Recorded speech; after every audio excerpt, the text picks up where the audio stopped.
안녕하세요. 저는 네덜란드에서 5살짜리 딸을 혼자 키우고 있는 미셸이라고 합니다. 딸이 아빠를 잃게 되면서 무척이나 밝고 착했던 딸은 점점 말수도 줄고 우울해 있는 시간이 길어졌는데요. 저는 그런 딸을 위해 해외여행을 한번 경험시켜주기로 했습니다. 아무래도 딸 엘렌과 단둘이 떠나는 여행이다 보니 저는 안전이 보장된 곳으로 가기로 했고, 요즘 엘렌의 또래 아이들은 전부 한국을 좋아하는 것 같았기에 저는 자연스레 한국을 선택하게 되었죠. 하지만 엘렌은 한국행을 반대하더군요. 그러고는 자신은 일본에 가보고 싶다며 떼를 쓰기 시작했어요. 아마 관심받는 걸 좋아하는 아이들의 특성상 엘렌은 일본에 대해 잘 알지도 못하면서 그저 남들이 안 가본 곳을 한번 다녀와 보고 싶어 하는 것 같았습니다. 엘렌 주위의 친구들은 다들 한국을 한 번쯤은 경험해봤고 일본을 다녀와 본 친구는 거의 없는 것처럼 보였거든요. 어쨌든 저는 한국이야말로 저희 가족에게 딱 맞는 여행지라고 생각했지만 엘렌의 고집을 꺾을 수가 없어서 결국 일본으로 출발하게 되었습니다. 일본의 첫인상은 꽤나 좋았습니다. 사람들도 친절해 보였고 거리도 깨끗해 보였거든요. 그러나 저는 곧 일본이 조금 이상한 국가라는 것을 깨닫게 되었는데요. 일본은 선진적인 인프라를 가졌고 몹시 발전된 국가였지만 모순적이게도 시스템이 무척이나 낡아 있었거든요. 실제로 지금은 로봇이 인간을 대체하냐 마냐를 논하는 시대인데도 불구하고 정작 일본 상점에서는 카드 결제가 가능한 곳조차 찾기 힘들었습니다. 조금이라도 영세하다 싶은 가게는 전부 현금을 요구했기에 저는 몇 번이고 환전을 해야 했죠. 그리고 동전은 또 어찌나 많은지 무거운 동전을 매번 짤랑짤랑 거리며 갖고 다니다 보니 이제는 동전 부딪히는 소리만 들으면 신경이 예민해지는 지경에 이르렀습니다. 그러나 제가 일본에서 무엇보다 힘들었던 건 바로 사람들이었습니다. 일본인들은 남에게 피해를 주지 않으려고 노력하고 그런 부분이 이들을 친절해 보이게끔 하는 것 같긴 했지만 알면 알수록 일본인들은 착한 게 아니라 그저 눈치를 많이 볼 뿐이라고 느꼈거든요. 저는 한 번은 엘렌과 함께 일본의 초밥집에 들어간 적이 있고 그곳에서 초밥 정식을 주문하게 되었습니다. 그런데 초밥이 4개 정도가 나왔을 때도 엘렌은 새우초밥 하나밖에 못 먹고 있었고 다른 초밥들은 통 입맛에 안 맞는 것처럼 보였죠. 그래서 저는 셰프에게 앞으로 엘렌에게 나오는 초밥들은 전부 새우초밥으로 바꿔서 줄 수 있냐고 공손히 물어봤는데요. 새우초밥은 저희가 주문한 초밥 정식에서 가장 저렴한 재료였기에 가게 측이 손해를 보는 것도 아니었죠. 하지만 제가 이 부탁을 함과 동시에 그렇게나 친절했던 셰프와 직원들의 눈빛은 일순간에 바뀌기 시작했습니다. 90도로 고개를 숙이며 저희를 환영했던 그들은 갑자기 자신들끼리 일본어로 속닥거리더니 대충대충 초밥을 만들기 시작했거든요.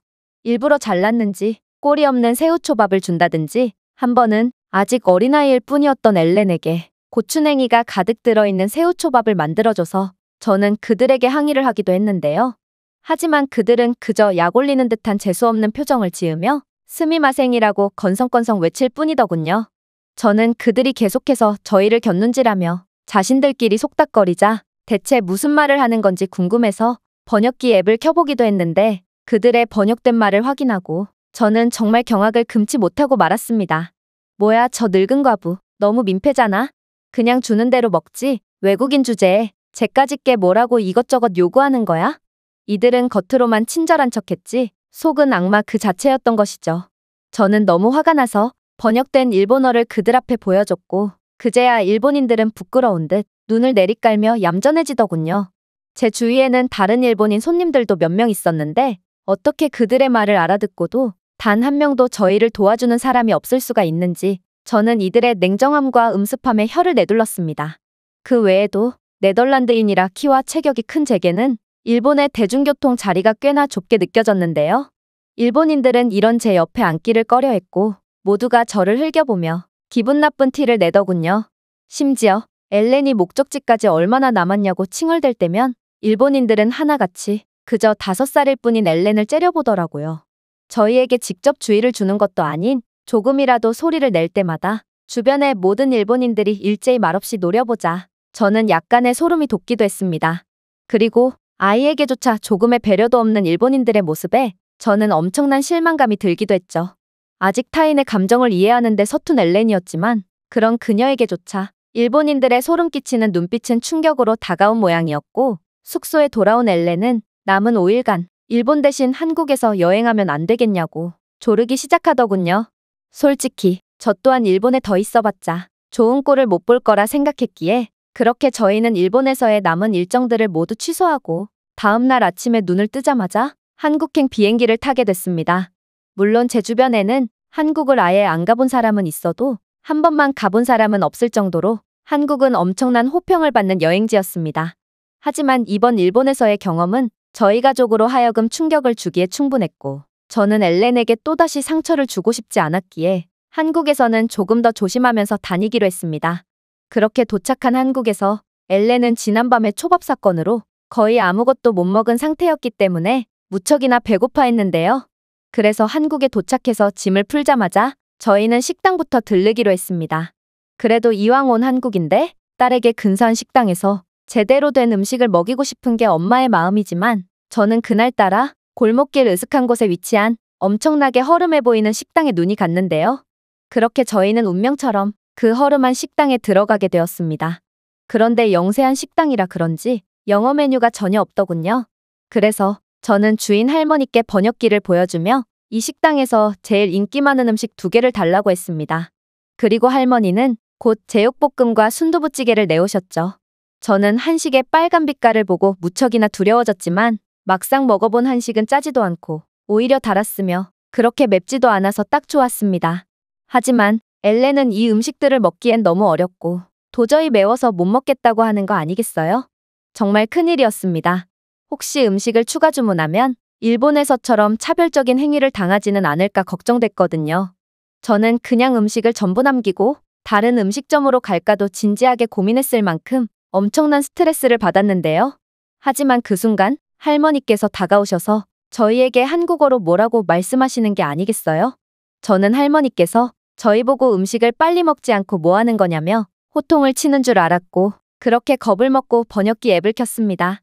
그리고 할머니의 말씀을 이해하고 충격을 받고 말았는데 알고 보니 할머니는 아이가 왜 음식을 먹지 않는 거냐며 아이가 먹을 음식이라 일부러 안 맵게 했는데도 매운 거냐며 물으시더니 순두부찌개에 육수를 부어주시기 시작하셨습니다. 엘렌은 육수로 덜 매워진 순두부찌개를 먹더니 몹시 흡족해하며 숟가락을 들기 시작했죠. 이뿐만이 아니었어요. 할머니는 한창 먹을 나이인 어린아이가 고기를 안 먹으면 어쩌냐며 고등어라는 생선 요리를 해오셨는데요. 제가 이건 저희가 주문한 음식이 아니라고 말하니 할머니는 오히려 호통을 치시더라고요. 한창 자랄 나이인데 뭐라도 먹어야 할 거 아니야? 제육볶음은 매워서 못 먹으니 이거라도 먹여. 그러고는 돈은 받지 않을 테니 걱정 말고 먹으라고 말씀하시는 거 아니겠어요? 저는 한국인의 아이에 대한 배려에 깜짝 놀랐습니다. 물론 할머니의 따뜻한 마음처럼 고등어 요리도 정말 최고였는데요. 저는 생선 요리는 일본이 최고라고 들었지만 직접 경험해본 바로는 한국의 생선 요리 수준이 훨씬 높아 보였습니다. 그 밖에도 할머니께서는 연신 따뜻한 차나 한국의 전통 과자 등을 가져오시며 엘렌에게 따뜻한 호의를 베풀어 주셨는데요. 심지어 저희가 식사를 마치고 일어났을 때 할머니께서는 엘렌에게 잘 어울릴 것 같다며 머리핀까지 선물로 주시더라고요. 일본의 초밥집과는 달리 한국인 할머니는 저희를 손님 그 이상으로 대해주셨던 것입니다. 하지만 그렇게 계산을 하려고 할 때 저는 바보 같은 실수를 했다는 것을 알아챘습니다. 바로 미리 선불카드에 원화만 충전해놨을 뿐 환전을 안 해놨거든요. 제 일본에서의 경험을 떠올려 보자면 이렇게 허름한 식당에 카드 결제기가 있을 리 만무했고 저는 절망스러운 표정을 지으며 혹시 카드 결제가 가능하냐고 물었습니다.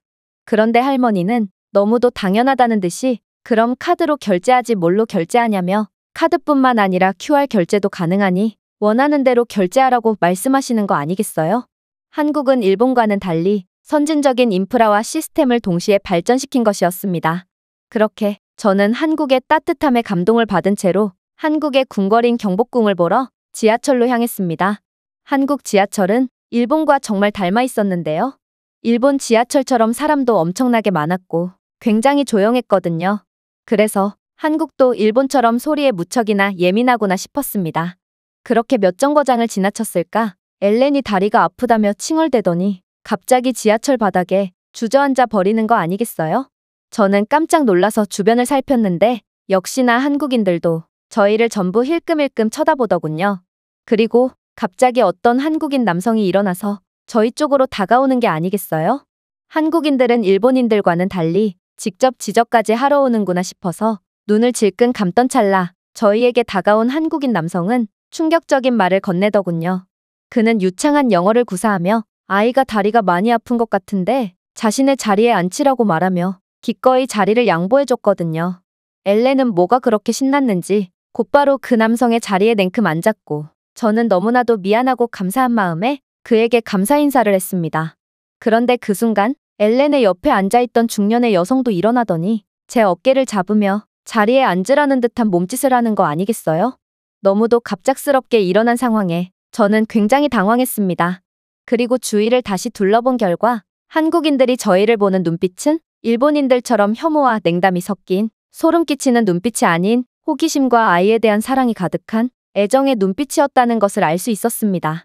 그 후로도 엘렌은 자꾸만 목적지까지 얼마나 남았냐며 물어댔고 뭐가 그리 좋은지 혼자 깨르르 웃어대며 다소 소란스럽게 굴었는데요. 하지만 한국인들은 정작 자신들은 정숙을 유지하지만 엘렌의 소음에 눈 감아줬을 뿐만 아니라 오히려 엘렌에게 사랑스럽다는 눈빛만을 보내주고 있더라고요. 그렇게 저는 정말 마음 편하게 경복궁역에 도착할 수 있었고 우아하고 장엄한 경복궁의 매력에 혀를 내두를 수밖에 없었습니다. 그 후에도 저희는 일본에서는 하루 동안만 해도 엄청난 눈치와 질타를 받았지만 한국에서는 5일 동안 돌아다녔음에도 늘 배려와 친절만을 받으며 기분 좋게 한국 여행을 마무리할 수 있었는데요. 이번 경험을 통해 저는 사람들이 왜 입을 모아 한국 여행을 추천하고 이곳에 재방문하는지 이제야 그 이유를 알 수 있었습니다. 한국은 많은 매력이 있는 국가지만 그 중에서도 한국인이라는 귀중한 보물이 있기 때문에 많은 사람들이 계속해서 찾을 수밖에 없던 거였죠. 이 외국인의 글은 여기까지입니다. 일본과는 달랐던 한국의 모습에 감동을 받았던 네덜란드 여성의 사연이었습니다. 제가 준비해온 내용은 여기까지입니다. 끝까지 시청해주셔서 진심으로 감사드리며 여러분들의 구독과 좋아요, 알림 설정은 영상 제작에 큰 힘이 됩니다. 이상 세모튜브였습니다.